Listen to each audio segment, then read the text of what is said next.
Alright, this is a transmission jack. This was made out of necessity more so than, I wanted to make it. I like making stuff, but um, when we were doing our, we've got the vacuum former, but anything on like a big taco style, I didn't really have anything. I've got it for the knife, but not this. So, um, we kind of come up with this. As the other guy, we linked him in the description when we made this one. He used a motorcycle jack, and basically, I had everything at the shop to make this without going and buying anything. And it turned out pretty good. I've used it several times and it gets real good definition. Um, yeah, turned out pretty good. It's very functional.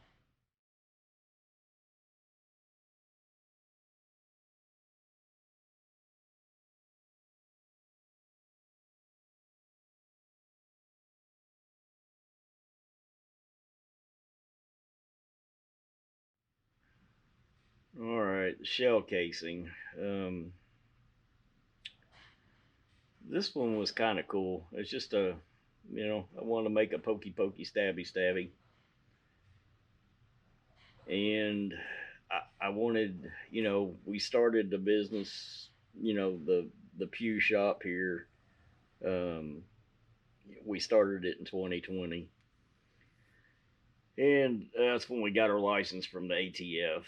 Um, but I wanted to do something.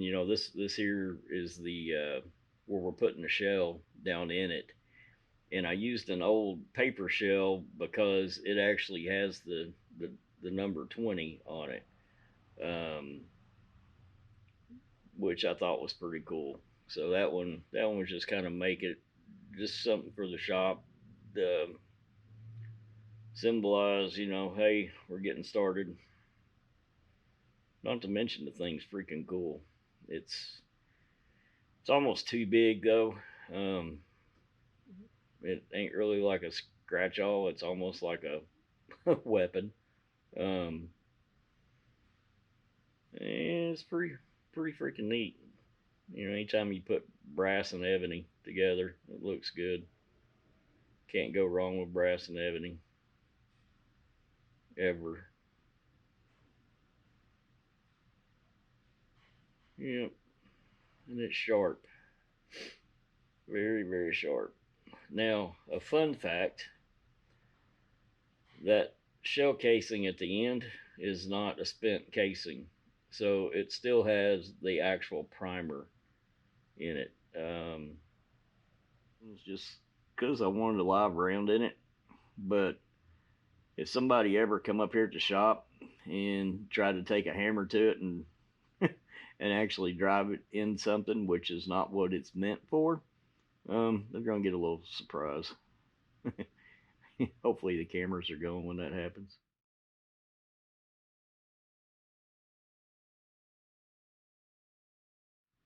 Yep. Now the Arbor Press. That's another one out of necessity. I kind of needed, when you're doing the rivets on the, putting the for the hosters, you got your dies set up, and I didn't want to do a hammer die thing, where you smack it with a hammer. And so I got the Arbor Press and kind of wanted to upgrade it, make it where it was pretty easy, pretty functional, and seen all kind of stuff you could do to them, and just figured I'd try, and it turned out pretty good. I guess the best part of that is that blue plastic plate we made and cut out for it. I didn't want to scratch it up. The whatever we're working on, the Kydex will scratch. Um, so that, it turned out it's functional, and I mean it turned out all right. And of course, I can't have nothing without changing the damn color on it. So, it gets the typical paint job, and I like bright colors. Like the bright colors. But yeah, the Kydex press is just Arbor press. Just functional. That's all that thing is. And simple. I actually made a little die holder for it too. Um, that way we don't have to worry about losing the dies. And it works real good. When we did the trout knife, I used it on the trout knife, so turned out pretty good.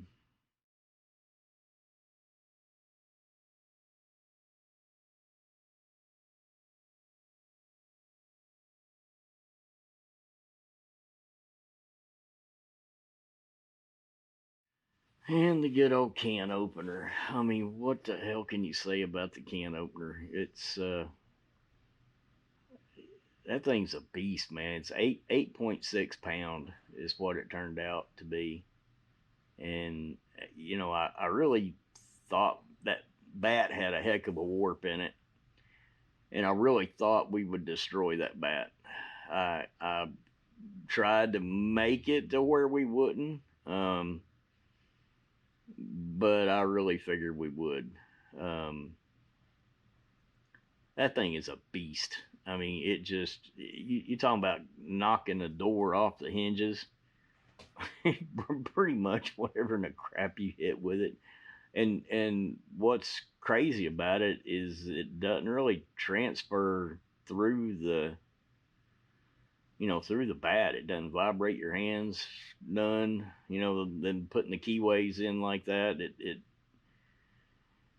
the head doesn't spin. There's no give in it whatsoever, and it's just altogether freaking.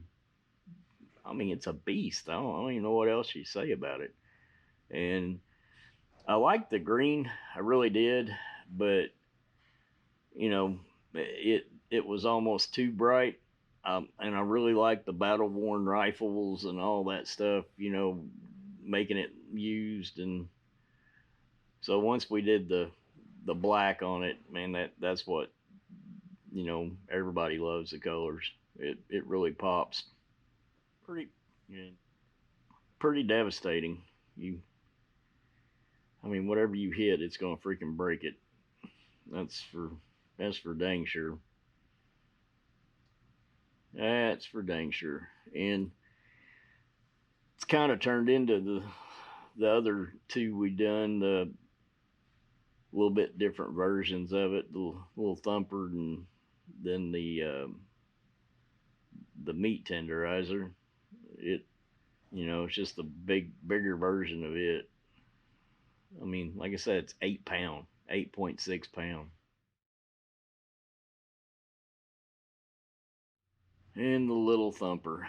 All right, this thing is just freaking mean, man. I mean, there's no other way to describe it. I wanted it shorter to where you basically could swing it one handed. So I tried to lighten it up as much as I could. I wanted to put bigger heads on it, or and but the weight, I just didn't want to deal with the weight, and I wanted something you could basically just grab one handed and swing it. And I'm telling you, man, if you got zombies, there ain't no more. It's I think that one was what 2.4 pound, 2.5 pounds, something like that. It's pretty light, and it's 20, I think 22 inches long total. Um, yeah, and it's just another beast, and that one's pretty crazy. It's ugly. I mean, it's not ugly, but it's ugly. Yep, I definitely wouldn't want to be on the receiving end of that one. And I don't know that you could bust a door down with that one, but the points on it are so fine. It's more of a cutter. Um, that thing is razor sharp. I mean it, and the force on each one of them little cutters, and that's hardened tool steel. You're not gonna hurt them. I'd say most doors you're gonna be able to get into them. If nothing else, you're gonna be able to cut your way into it. Oh, it's that one's pretty cool. That one's probably my favorite. Got a few more we're getting ready to do. I think I'm probably gonna come more off of this style versus the big beast ones.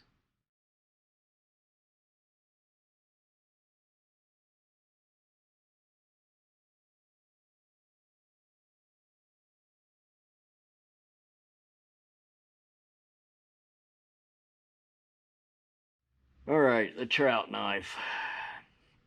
Now we lost video on this one, and which kind of messes with me a little bit because this was kind of a special knife. This file was my grandfather's, and I ended up giving this knife to my dad for Christmas. And yeah, it was pretty special. Uh, you know, my grandfather was an electrician, my dad's an electrician, and I'm an electrician. And so the copper, it's kind of where the copper come in. And yeah, this one's pretty special. I mean, basically the only footage we lost was making the handle, or which handles ain't that big a deal. Made a bunch of handles, but the knife was pretty special. And Papa's been dead for quite a few years, and it tickled Dad to get it. I made him a wooden box and put it in there. Had the green paint on the lid, but yeah, he was pretty happy with it. Pretty happy. Yeah, this thing's pretty sharp. I didn't put a super crazy edge on it, but it's pretty sharp. Turned out pretty good. No, Dad loved it. That's the only thing that really mattered.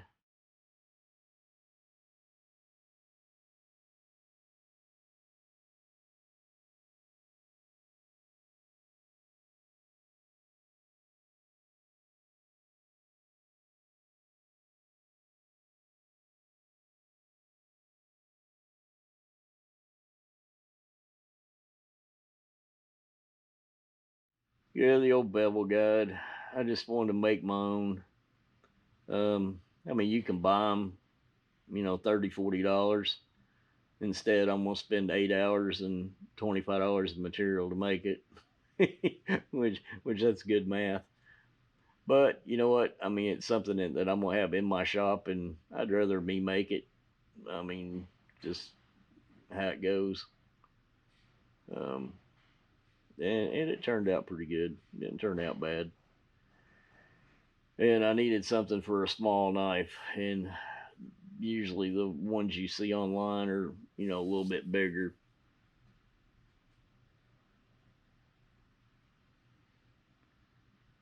But it did turn out good.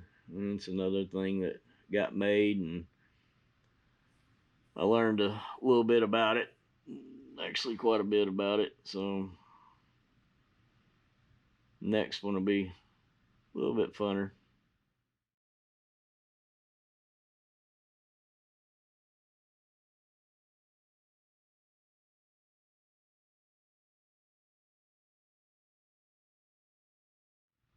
All right, the trout knife sheath.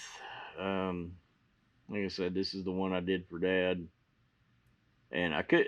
he watches the videos, and so I couldn't really say what that one was until after Christmas because he'd be watching it and he'd see it.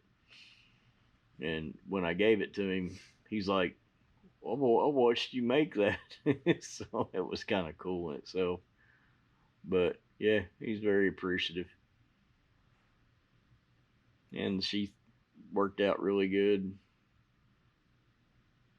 He's a volunteer fireman, so I made it to where the reason I angled that thing where he could wear it on his suspenders and just reach up with his right hand and pull it off his left chest. So it worked out really well. He liked it, but I told him why I did it, but I don't think he's actually gonna be wearing it like that. I don't know. He might, but I don't know if he's gonna be taking it out or just gonna keep it put up. But I told him to use it. I made it for him to use. If he breaks it, we'll do it again. But thanks for watching. Wait till next year. We've only just begun, man. This is gonna be crazy. Um, I think I kind of had a dream, and I seen a chainsaw and an AR, and I'm gonna leave it at that.